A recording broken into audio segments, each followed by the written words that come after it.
আজকে শিশুরাই হবে আগামী স্মার্ট বাংলাদেশ কারিগর বললেন প্রধানমন্ত্রী। এসব বঙ্গবন্ধুকে জানিয়ে অ্যালবামের মোড়ক উন্মোচন। সরকারি চাকরিতে কোটা পদ্ধতি বাতিলের দাবিতে চলছে শিক্ষার্থীদের বিক্ষোভ। ঢাকা, টাঙ্গাইল ও ঢাকা রাজশাহী মহাসড়ক অবরোধ। রূপগঞ্জে পুলিশের সাবেক মহাপরিদর্শক বেনজিরের বিলাসবহুল বাড়ি জব্দ, তত্ত্বাবধানে নিল জেলা প্রশাসন। এবং দেশের বন্যা পরিস্থিতি আরও অবনতি, পানিবন্দী 6 জেলার কয়েক লাখ মানুষ, চরম ভোগান্তিতে বানভাসীরা।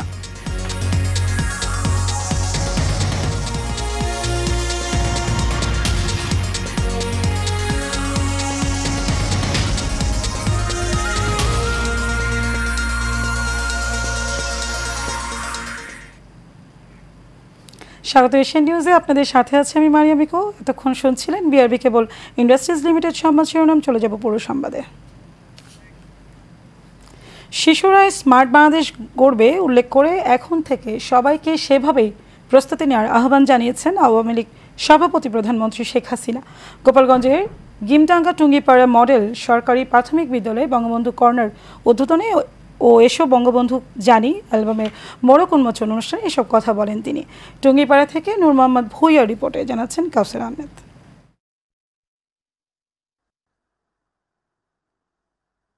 গোপালগঞ্জে টুঙ্গিপাড়া সফরের দ্বিতীয় দিন টুঙ্গিপাড়া মাল্টিপারপাস পৌর সুপারমার্কেট পরিদর্শন এবং স্থানীয় রাজনৈতিক নেতা এবং মার্কেটের ব্যবসায়ীদের সাথে কুশল বিনিময় করেন প্রধানমন্ত্রী শেখ হাসিনা। এর আগে সকাল 10টায় টুঙ্গিপাড়া জিটি মডেল সরকারি প্রাথমিক বিদ্যালয়ে বঙ্গবন্ধু কর্নার উদ্বোধন এবং এসো বঙ্গবন্ধুকে জানি শীর্ষক অ্যালবামের মোড়ক উন্মোচন করেন বঙ্গবন্ধু কন্যা ও প্রধানমন্ত্রী শেখ হাসিনা। এ সময় প্রধানমন্ত্রী শেখ হাসিনা প্রাক প্রাথমিক শিক্ষার্থীদের সাথে কথাও বলেন। এই স্কুলেই বঙ্গবন্ধু শেখ মুজিবুর রহমান 4র্থ শ্রেণী পর্যন্ত পড়াশোনা করেছেন। এ সময় তিনি বলেন, ছোটদের সুন্দর জীবন নিশ্চিত করাই ছিল বঙ্গবন্ধুর লক্ষ্য। আজকে ছোট্ট শিশুরাই হবে আগামী স্মার্ট বাংলাদেশের কারিগর। মানুষের জন্যই তিনি কাজ করতেন, নিজের জীবনের কোনো সুখ সুবিধা কিছু দেখেননি, শুধু একটাই ছিল এদেশের মানুষকে কিভাবে এই দারিদ্র্যের হাত থেকে মুক্তি দেবেন, কিভাবে একটা উন্নত জীবন দেবেন এবং ছোট্ট শিশুরার জন্য একটা সুন্দর জীবন পায়, সেটাই ওনার জীবনের লক্ষ্য। তা মনে করি আজকে যে উদ্যোগটা এখানে নেওয়া হয়েছে এবং এই যে যারা বিশেষ চাহিদা সম্পন্ন শিশু তাদের আঁকা ছবি দিয়ে অ্যালবাম করা বা যে ইতিহাসকে তুলে ধরা ছবির মাধ্যমে, ছবিটা আসলে কথা বলে এবং ইতিহাস জানার সুযোগ ছোট শিশুরা সুযোগ পাচ্ছে, সেটা করার জন্য আমি সত্যি আন্তরিক ধন্যবাদ জানাচ্ছি আমাদের এখানকার শিক্ষকরা এবং প্রশাসন থেকে শুরু করে যারা এই উদ্যোগের সঙ্গে একাত্ম ছিলেন, আমাদের জনপ্রতিনিধিরা, সবাইকে আমার আন্তরিক ধন্যবাদ জানাই এবং ছোট্ট সোনামণি তোমাদের জন্য তো আশীর্বাদ রইল। 75 পরবর্তীতে দেশের ইতিহাস মুছে ফেলার চেষ্টা করা হয়েছে, এটাই দুর্ভাগ্য জানিয়ে সরকার প্রধান আরো বলেন, দেশের মানুষের জানা উচিত কিভাবে স্বাধীনতা এলো। তোমরা লেখাপড়া শিখে বড় হও, কারণ স্মার্ট বাংলাদেশ গড়ে তুলবো।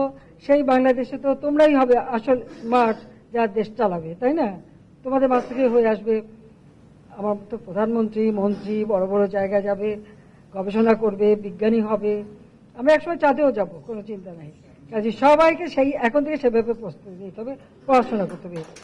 স্বাধীনতার পরের কাজগুলো সম্পর্কেও সবাইকে জানান বঙ্গবন্ধু কন্যা। আমি সেটাই বলি, আমার দোয়া আশীর্বাদ থাকবে। অনেক ধন্যবাদ, খুব চমৎকার এটা আয়োজনটা করার জন্য ধন্যবাদ জানাচ্ছি। কাউসার আহমেদ, এশিয়ান টেলিভিশন। সরকারি চাকরিতে কোটা সংস্কারের দাবিতে আজ সারা দেশে বিক্ষোভ মিছিল কর্মসূচি পালন করেছে আন্দোলনকারীরা। এরই ধারাবাহিকতায় ঢাকা বিশ্ববিদ্যালয় সহ বিভিন্ন বিশ্ববিদ্যালয় ও কলেজের শিক্ষার্থীরা এই কর্মসূচিতে অংশ নিয়ে মহাসড়ক অবরোধ, বিক্ষোভ মিছিল, মানববন্ধন সহ নানা কর্মসূচি পালন করছে। এই চিমিতুর রিপোর্ট। সরকারি চাকরিতে কোটা পদ্ধতি বাতিল এবং 2018 সালের পরিপত্র পুনর্বহালের দাবিতে বিক্ষোভ মিছিল ও সমাবেশ করেছে ঢাকা কলেজের শিক্ষার্থীরা। বৈষম্যের ঠাঁই নাই আমার সোনার বাংলায়। এ সময় শিক্ষার্থীদের পক্ষ থেকে 4 দফা বাস্তবায়নের দাবি জানানো হয়েছে। আন্দোলনরত শিক্ষার্থীরা বলছেন, কোটার কারণে সাধারণ মেধাবীরা বঞ্চিত হচ্ছেন। 1% 2% বা যৌক্তিক পর্যায়ে যাদের কোটা দেওয়া হবে তারা শুধুমাত্র একবারে সেই কোটা ব্যবহার করতে পারবে, একাধিকবার কোটা ব্যবহার করতে পারবে না। আমরা বলতে চাই, যদি কোটায় পদ শূন্য থাকে সেই শূন্য পদগুলোতে মেধার ভিত্তিতে নিয়োগ দিতে হবে। একই দাবিতে ঢাকা রাজশাহী মহাসড়ক অবরোধ করে বিক্ষোভ সমাবেশ করেছেন রাজশাহী বিশ্ববিদ্যালয়ের শিক্ষার্থীরা।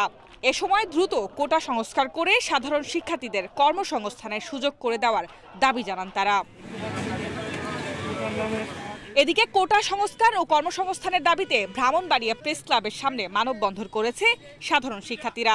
সারা জীবন পড়াশোনা করে তার পড়াশোনা তার মেধা দিয়ে যে অর্জন করেছে, সে অর্জনের মূল্যায়ন বাংলাদেশে কোথায়? আজকে মেধাবীরা রাস্তায় নেমেছে, মেধাবীদের আজকে ক্লাসরুমে থাকার কথা ছিল। অপরদিকে টাঙ্গাইলে সরকারি চাকরিতে কোটা প্রথা বাতিলের দাবিতে মহাসড়ক প্রায় 1.5 ঘন্টা অবরোধের পর দুপুর 12টার দিকে অবরোধ তুলে নেয় শিক্ষার্থীরা। এছাড়া রোববার সকল কলেজ ও বিশ্ববিদ্যালয়ে ক্লাস পরীক্ষা বর্জন করে ছাত্র ধর্মঘটের ঘোষণা দিয়েছে আন্দোলনকারীরা। H A Mitu, Asian television. দর্শক, রাজশাহী থেকে এ বিষয়ে আরও খবর জানিয়েছেন সহকর্মী বারিউল আলম শান্ত। কোটা সংস্কার এবং মেধার ভিত্তিতে নিয়োগের দাবিতে কিন্তু রাজশাহী বিশ্ববিদ্যালয়ে যারা শিক্ষার্থী রয়েছেন তারা আন্দোলন কর্মসূচি পালন করছেন। সকালে তারা রাজশাহী বিশ্ববিদ্যালয়ের প্রধান ফটকের সামনে ঢাকা রাজশাহী মহাসড়ক অবরোধ করে তারা আন্দোলন করেন। ফলে কিছুটা যানবাহনের দুর্ভোগ সৃষ্টি হয়। তার ফলে তারা 12টার দিকে কিন্তু রাজশাহী বিশ্ববিদ্যালয়ের যে প্যারিস রোড আছে সেখানে তারা আন্দোলন কর্মসূচি আবারও শুরু করেছেন। তারা এখান থেকে বিভিন্ন স্লোগান দিচ্ছেন যে 18 হাতিয়ার গড়ে ওঠো আরেকবার, এবং তারা এখান থেকে বলছেন বঙ্গবন্ধুর বাংলায় বৈষম্য ঠাঁই নাই, এমন নানা স্লোগানে কিন্তু তারা তাদের যে কোটা প্রথার যে বিরোধী আন্দোলন সেটা কিন্তু তারা চালাচ্ছেন। আমরা কথা বলবো একজন শিক্ষার্থীর সাথে, আমরা জানতে চাইবো যে আসলে আপনাদের যে দাবি সেই দাবিগুলো কি কি, এবং এই দাবি না দেওয়ার আসলে আমাদের বাংলাদেশ স্বাধীন বাংলাদেশে কোটা থাকতে পারে না, বৈষম্য থাকতে পারে না। আমরা চাই বঙ্গবন্ধুর বাংলাদেশের সব নাগরিকের অংশগ্রহণ হবে সমানভাবে। সেক্ষেত্রে আমরা প্রধানমন্ত্রী শেখ হাসিনা 28 যে ঘোষণা দিয়েছিলেন কোটা প্রথা থাকবে না প্রথম দ্বিতীয় চাকরিতে, আমরা সেটা বহাল চাই, এবং সেটা জুজবুজিভাবে হাইকোর্ট যাদের সাথে হস্তক্ষেপ করতে না পারে আমরা সেটা চাই, এবং আমাদের দাবি বাস্তবায়ন হওয়া না পর্যন্ত আমরা রাস্তায় থাকবো, রাস্তা ছাড়বো না। শুনছিলেন আসলে শিক্ষার্থীরা বলছিলেন যে তাদের যে দাবি সেই দাবি না আদায় হয় পর্যন্ত তারা রাজপথে থাকবেন, এবং তাদের দাবি না আদায় হওয়া পর্যন্ত তাদের যে এই কোটা বিরোধী যে আন্দোলন সেটি চলমান থাকবে। তো এই ছিল আমার কাছে রাজশাহী বিশ্ববিদ্যালয়ের কোটা বিরোধী আন্দোলন থেকে সর্বশেষ খবর। এদিকে বিএনপির ক্ষমতায় গেলে মুক্তিযোদ্ধা ও প্রতিবন্ধীদের জন্য 10 থেকে 15% কোটা ছাড়া সকল কোটা বাতিল করা হবে বলে জানিয়েছেন দলের মহাসচিব মির্জা ফখরুল ইসলাম আলমগীর। সকালে গুলশানে বিএনপির চেয়ারপারসন রাজনৈতিক কার্যালয়ে সংবাদ সম্মেলনে এ তথ্য দেন তিনি। মির্জা ফখরুল বলেন, ছাত্রদের দাবির সাথে একমত বিএনপি। এ সময় তিনি অভিযোগ করেন, দেশকে মেধাশূন্য করতেই ছাত্রদের দাবিকে অগ্রাহ্য করে সরকার আদালতের ঘাড়ে বন্দুক রেখে ছাত্র সমাজের ন্যায্য আন্দোলনকে দমানোর অপচেষ্টায় লিপ্ত রয়েছে। এ সময় বিএনপির মহাসচিব আরও অভিযোগ করেন, শিক্ষকদের সার্বজনীন পেনশন স্কিম দেউলিয়া সরকারের দুর্নীতি আরও একটি পথ। বর্তমানে অবৈধ অনির্বাচিত কর্তৃত্ববাদী সরকার বিচার বিভাগকে ব্যবহার করে, অর্থাৎ আদালতের ঘাড়ে বন্দুক রেখে জনগণের ন্যায্য দাবি সমূহ দমিয়ে রাখার ভিন্ন পুরনো কৌশলেই তারা ছাত্র সমাজের ন্যায্য আন্দোলনকে দমানোর অপচেষ্টায় লিপ্ত রয়েছে। তাই সাধারণ ছাত্র সমাজের কোটা সংস্কার আন্দোলনের ন্যায্য ও যৌক্তিক দাবি সমূহের সঙ্গে আমরা একমত। তাই আমরা মনে করি কোটা আপনি মুক্তিযোদ্ধাদের জন্য কিছুটা থাকতে পারে, প্রতিবন্ধীর জন্য, আর যে আপনার শহীদদের জন্য, তাদের জন্য, বাট নট 56%। পুলিশের সাবেক মহাপরিদর্শক বেনজির আহমেদ ও তার পরিবারের সদস্যদের নামে দেশের বিভিন্ন এলাকায় থাকা বিপুল পরিমাণ অবৈধ সম্পদ জব্দ করেছে দুর্নীতি দমন কমিশন। এর এই ধারাবাহিকতার এবার নারায়ণগঞ্জের রূপগঞ্জে অবস্থিত 24 কাঠা জমির ওপর বেনজিরের দৃষ্টিনন্দন ডুপ্লেক্স বাড়িটিও প্রশাসনের তত্ত্বাবধানে নেওয়া হয়েছে। দুদক নারায়ণগঞ্জের সমন্বিত কার্যালয়ের উপপরিচালক মইনুল হাসান রোশানী বলেন, রূপগঞ্জের আনন্দ হাউজিং সোসাইটি এলাকায় অবশিষ্ট ওই বাড়িটি আদালতের নির্দেশে সাইনবোর্ড টাঙিয়ে দেওয়া হবে। দুদকের আবেদনের পরিপ্রেক্ষিতে গত 12 জুন আদালতের 3য় দফায় বেনজিরের আরও বিপুল পরিমাণ সম্পদ জব্দ করেছেন। সে তালিকায় এ বাংলোটিও রয়েছে। এরপর বাড়িটি দেখভালের জন্য জেলা প্রশাসককে রিসিভার নিয়োগ দেন আদালত। বাংলোটির মূল্য প্রায় 20 কোটি টাকা।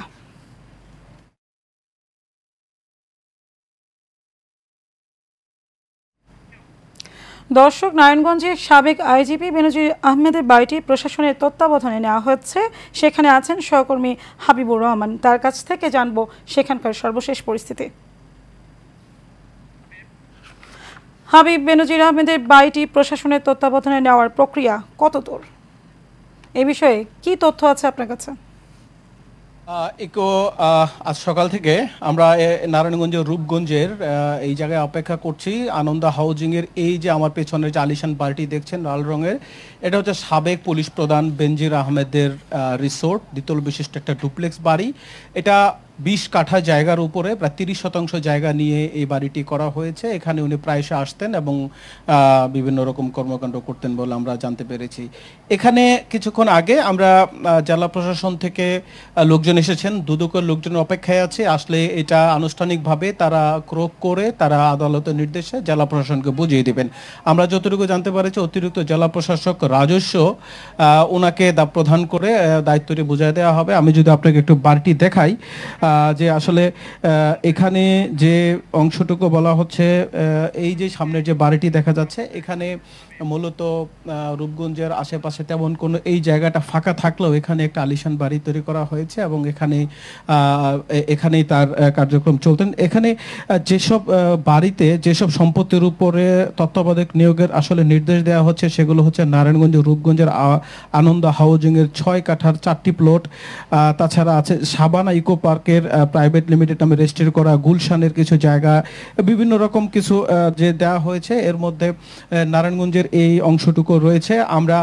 আমরা আপনাকে এটুকু বলতে চাই যে কিছুক্ষণের মধ্যে দুদকের টিম আসছে বলে আমরা জানতে পেরেছি, পাশাপাশি ঊর্ধ্বতন কর্মকর্তারা আসবেন, পুলিশ এসেছে যাতে কোনো প্রকার আইন শৃঙ্খলার অবনতি না হয় সেজন্য, পাশাপাশি গণমাধ্যম কর্মীরাও এখানে উপস্থিত আছে। এখানে যে বেনজিরের যে সম্পত্তিগুলো আছে এগুলো আসলে বিভিন্ন প্রক্রিয়ার মাধ্যমে দুদকের যে তদন্ত হয়েছিল সেখানে গেল 12ই জুন এই সম্পত্তিটাকে আসলে ক্রোক করার নির্দেশ দেন এবং জেলা প্রশাসনকে বুঝিয়ে দেওয়ার জন্য আদালত নির্দেশ দেন দুদককে। সেই কার্যক্রমের ধারাবাহিকতা হিসাবে আজকে এই হস্তান্তর প্রক্রিয়া শুরু হচ্ছে। তো কিছুক্ষণ পর কর্তৃপক্ষ আসবেন, আসলে আমরা আপনাদেরকে সর্বশেষ জানিয়ে দেব। তাই এই ছেলেকে নারায়ণগঞ্জের রূপগঞ্জ থেকে আমার কাছে সর্বশেষ। ধন্যবাদ হাবিব আপনাকে। দর্শক যেমনটি শুনছিলেন, নারায়ণগঞ্জ থেকে সরাসরি যুক্ত ছিলেন আমাদের সহকর্মী হাবিব।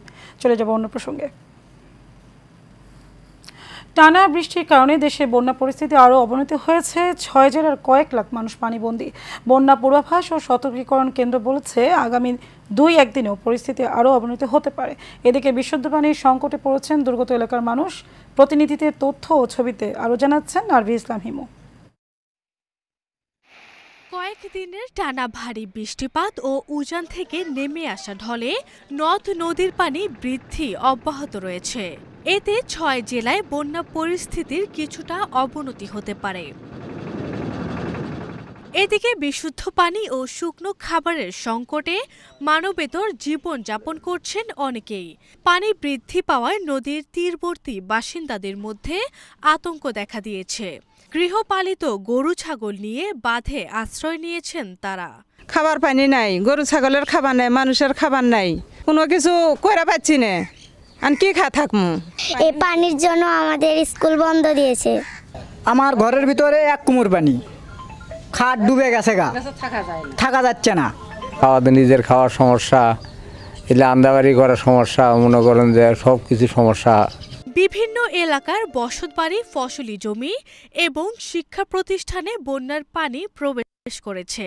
তবে ইতোমধ্যে কিছু কিছু জেলায় পানি কমতে শুরু করায় অনেকে আশ্রয় কেন্দ্র থেকে ফিরে যাচ্ছেন নিজ বাড়িতে।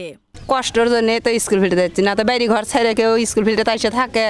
ঘরের মধ্যে পানি, আগ্নের মধ্যে কথা হয়েছে, খাই পাই না। ঘরের মধ্যে আন্দাবাড়ি করে ফেলছি না, উঁচু তুটে বসে চাইন দিবে ফেলছি না, খাবারও ফেলছি না। এদিকে বন্যা দুর্গম বিভিন্ন জেলাগুলোতে ত্রাণ সহায়তা অব্যাহত থাকবে বলে জানান প্রশাসনের কর্মকর্তারা। যারাই অসহায় আছে প্রত্যেকটা পরিবারের হাতেই কিন্তু আমরা ত্রাণ পৌঁছে দিতে পারবো, আমাদের ত্রাণের কোনো ঘাটতি নেই। আপনারা অবশ্যই জানেন যে এই সময় কাজটা করার সুযোগ নাই। অবশ্যই সারা বছর ধরে এই এলাকার নদীর কাজ চলছে, আগামী দিনে এই নদীর কাজ হবে। বন্যায় সবচেয়ে দুর্ভোগে পড়েছেন নিম্ন অঞ্চলের মানুষ। পানি বন্দী হয়ে থাকায় অনেক দিনমজুরের আয় রোজগার বন্ধ। এতে অতি কষ্টে দিন যাপন করছেন বানভাসীরা। আরভি ইসলাম হিমু, এশিয়ান টেলিভিশন। বন্যা পরিস্থিতি আরও খবর নিয়ে সিরাজগঞ্জ থেকে সরাসরি যুক্ত হচ্ছেন সহকর্মী জিন্না ফারুক। শুনতে পাচ্ছেন? ফারুক, সিরাজগঞ্জের নদ নদীর পানি কেমন বৃদ্ধি পেয়েছে, সেখানে বন্যা পরিস্থিতি কেমন দেখছেন আমাদেরকে জানান। আপনি যেমনটা বলছিলেন, উজান থেকে নেমে আসা যে ঢলের এবং বৃষ্টির যে পানি, সেই বৃষ্টির পানিতে আমরা দেখছি যে সিরাজগঞ্জে যে যমুনা নদীর পানি, সেই যমুনা নদীর পানি কিন্তু বৃদ্ধি অব্যাহত রয়েছে। তো আপনাকে একটি বিষয় বলে রাখি যে আমরা দেখছি যে কয়েকদিন যাবতই কিন্তু সিরাজগঞ্জের যমুনা নদীর পানির বৃদ্ধির ফলে কিন্তু আমরা দেখছি যে নিম্নাঞ্চল, বিশেষ করে চরাঞ্চল যে রয়েছে, সেই চরাঞ্চলগুলো কিন্তু পানিতে কিন্তু প্লাবিত হয়েছে। এবং আজকে আমরা আবহাওয়া অফিসের সাথে এবং পানি উন্নয়ন বোর্ডের সাথে কথা বলেছি, তারা যেটা জানিয়েছে যে সিরাজগঞ্জের যমুনা নদীর পানি কিন্তু 59 সেন্টিমিটার বিপদসীমার উপর দিয়ে প্রবাহিত হচ্ছে। অপরদিকে সিরাজগঞ্জের যমুনা নদী সহ যে আঞ্চলিক যে নদীগুলো রয়েছে, সেই নদীগুলোও কিন্তু আমরা দেখছি যে পানি বৃদ্ধির ফলে কিন্তু আসলে কৃষকের যে বিভিন্ন ফসল, সেই ফসল কিন্তু আসলে নিমজ্জিত হয়েছে। কৃষি অফিস যেটা জানিয়েছে যে 400 হেক্টরের উপরে কিন্তু জমি পানির নিচে বিভিন্ন যে ফসল রয়েছে, সেই ফসল কিন্তু পানির নিচে তলিয়ে আছে। সেক্ষেত্রে কিন্তু কৃষকের যে ক্ষতি, সেই ক্ষতির যে আশঙ্কাটা, সেই আশঙ্কাটা কিন্তু রয়ে গেছে।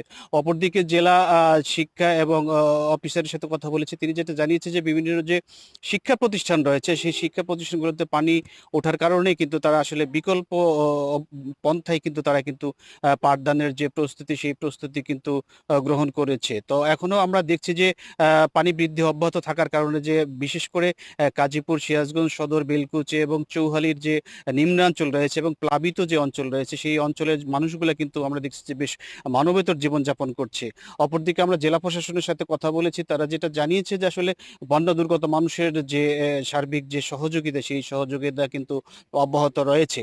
তো এখনো আমরা দেখছি যে বিভিন্ন মানুষ কিন্তু ঘরবাড়িতে পানি ওঠার কারণে কিন্তু তারা আসলে বেশ মানবতর জীবনযাপনই করে আসছে। বিশেষ করে তাদের যে গবাদি পশু রয়েছে, গবাদি পশুনে কিন্তু তারা আসলে বেশ বিপাকে রয়েছে।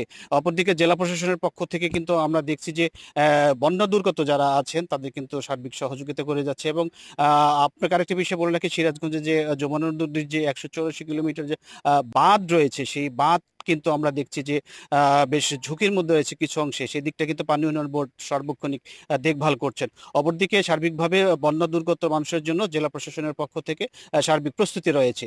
তো সিরাজগঞ্জ থেকে এই ছিল আমার কাছে বন্যার সর্বশেষ অবস্থা। ইকো। ধন্যবাদ ফারুক আপনাকে।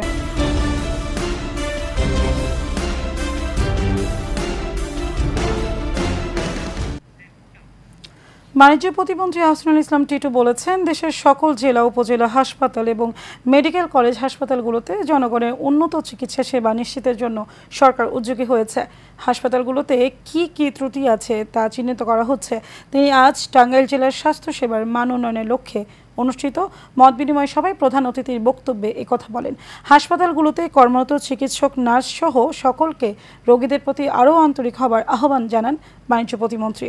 পরে বাণিজ্য প্রতিমন্ত্রী আহসানুল ইসলাম টিটু টাঙ্গাইল শেখ হাসিনা মেডিকেল কলেজ হাসপাতালে পরিচালনা পর্ষদের সভায় অংশ নেন।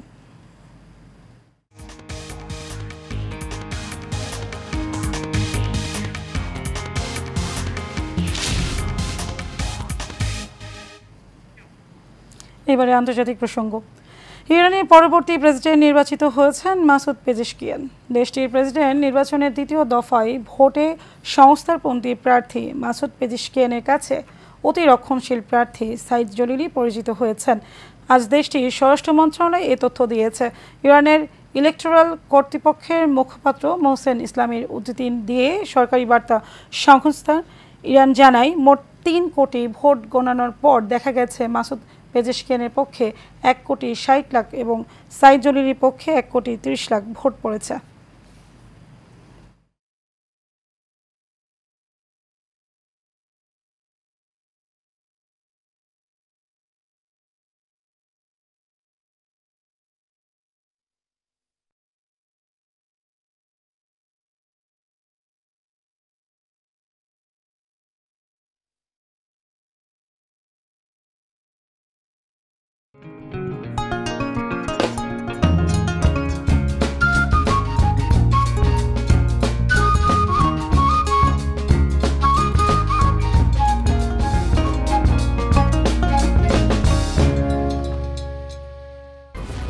Expert B500 CWR স্বাধীনতার সুবর্ণ জয়ন্তীতে নতুন বাংলাদেশ গড়ার প্রত্যয় HM স্টিল B500 CWR।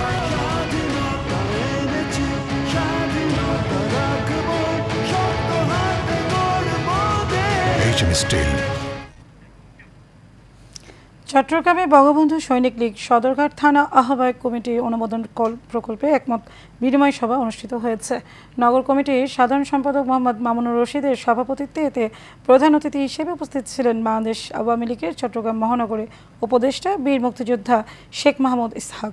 এছাড়াও শিল্প ও বাণিজ্য সম্পাদক মাহবুবুল হক মিয়া, বঙ্গবন্ধু সৈনিক লীগ চট্টগ্রাম মহানগরের সভাপতি মোহাম্মদ সেলিম হোসেন সহ আরও অনেকে উপস্থিত ছিলেন।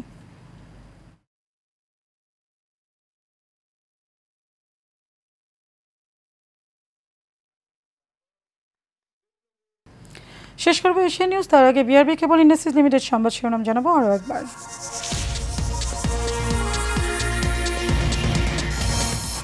আজকের শিশুরাই হবে আগামী স্মার্ট বাংলাদেশের কারিগর, বললেন প্রধানমন্ত্রী। এসব বঙ্গবন্ধুকে জানিয়ে অ্যালবামে মোড়ক উন্মোচন। সরকারি চাকরিতে কোটা পদ্ধতি বাতিলের দাবিতে চলছে শিক্ষার্থীদের বিক্ষোভ। ঢাকা, টাঙ্গাইল ও ঢাকা রাজশাহী মহাসড়ক অবরোধ। রূপগঞ্জ পুলিশের সাবেক মহাপরিদর্শক বেনিজির বিলাসবহুল বাড়ি জব্দ, তত্ত্বাবধানে নিল জেলা প্রশাসন। এবং দেশের বন্যা পরিস্থিতি আরও অবনতি, পানিবন্দী 6 জেলার কয়েক লাখ মানুষ, চরম ভোগান্তিতে বানভাসীরা।